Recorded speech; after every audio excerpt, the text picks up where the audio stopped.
keyboard. So you just have to apply with a spray and wipe whatever you want. Hello people, we are going to explain how to use the screen cleaning kit. First, apply the cleaning solution on the screen properly. Second, don't forget to turn off the screen power first. Third, then wipe the screen gently with microfiber cloth. Fourth, wipe the screen again with the dry side of the cloth. Finally, wash the microfiber cloth in nickel cleaning. Don't not wash the machine. How's it going?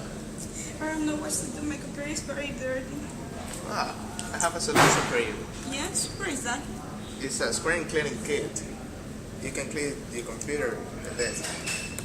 So let's check. Check. First, you have to spray your screen to clean it. Okay. Then you wipe the screen with the cloth.